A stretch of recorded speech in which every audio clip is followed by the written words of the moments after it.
HPE 304, answering questions on topics that we discussed throughout the semester.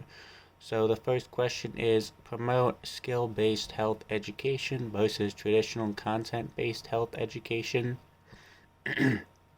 So skills-based health is a health education framework focusing on mastering vital life skills and understanding essential health concepts for the purpose of empowering students to live healthy lives.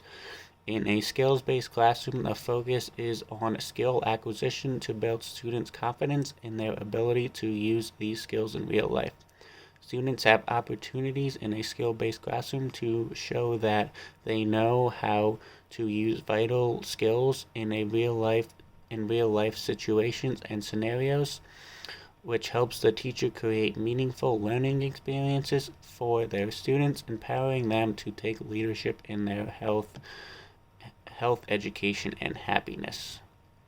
Next question is describe how to combine or infuse health content with health skills in skill-based health education. So you can combine health content with health skills by teaching about nutrition, the facts, how to eat healthy, how not to eat healthy, what's good for you, what's bad for you, carbohydrates, proteins, lipids, etc. And then you can have students come up with healthy meals, a healthy diet, healthy snacks, and so on and so forth. So the next question is describe how to use skill development steps in skill-based health education. So the first step is skill introduction, and in this step you always provide all information about the topic you are teaching. Step 2, teacher introducing the skills cues. Make sure you explain the critical steps of the skill that you are teaching. Step 3 is modeling the skill. The teacher needs to have a demonstration for the students or show a video of someone else doing the demonstration, or just have someone else in general do the demonstration when introducing a new skill. Step 4 is make sure you give enough practice time for the students to practice the new skill, and also while the students are practicing the skill, you want to walk around and give feedback. And the fifth step is feedback. Make sure you always give feedback to your students to make sure they know that they're on the right track or what they need to fix. So the next question is describe the importance of using appropriate demonstration, skill cues, and feedback in physical and health education. So teacher demonstrations are important to show the students how to do the skill, and then break down the skill into smaller parts, making it easier for the students to learn the skill. Learning skill cues call the learner's attention to key elements of a skill and project a clear visual image of a skill for the learner. This is important as many young students are visual learners. Learning cues help beginners to sort out what they must perform to do a correct movement. In a physical education setting, positive feedback contributes significantly to students' intrinsic motivation, PE performance enjoyment, effort, and perceived competence. So some examples are good play, excellent work today, and that's okay. So the importance of general feedback is to keep the students motivated. And then next, teachers who provide specific skill-related feedback to students to assist them in learning the skill at a faster rate. Importance of specific feedback is to make sure students are learning the skill correctly. And then last, corrective feedback provides information about what to do or what not to do in future performances, such as a physical teacher saying, don't forget to run after you hit. And the importance of the corrective feedback is to tell the students what they are not doing. Next question, promote one curriculum model that can be used in physical education. Describe it and how is it used, what are the benefits, which standard does it represent, etc.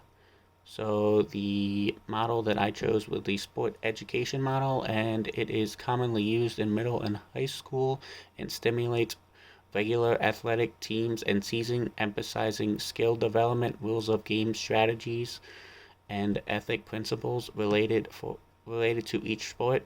For example, sport modules will mirror actual seasons. This could mean football and tennis modules are covered in the fall, basketball is learned in the winter, and softball and soccer are learned in the spring, though this can vary on geographic location and the specific sports the teacher wants to focus on. The sport education model tends to increase both the tendency and ability of students to play sports, and it encourages the importance of discipline, mastery, skill mastery, and teamwork. One of its limitations, however, is that not all students are interested in or capable of playing all sports, so a teacher may want to in so in that case it may be necessary to modify a sport that enables more students to participate. This approach also requires that the teacher to be well versed in all sports he or she wishes to cover, because it is essential when they are acting as a teacher or a coach. And the last question is, describe the benefit of using multiple teaching styles in health or PE on based on when doing the unit is best, or when is best based on content that you are teaching in HPE. So the benefits of using multiple teaching styles is that if your students are not getting it in one style, then you can try a different style. That way your students don't get frustrated with you because you're just trying to teach it in one style. So the benefits are that it's helping the students understand it better, because they didn't understand it the first way that you taught it. So, and then some examples. Practice style can be used in sports such as basketball when you learn how to dribble. Soccer, again, dribbling a soccer ball, a frisbee, throwing a frisbee. And styles that can also be used when you do these skills are self-check and reciprocal style. So for self-check, when you just give them a checklist for when they dribble a basketball and dribble a soccer ball and throw a frisbee.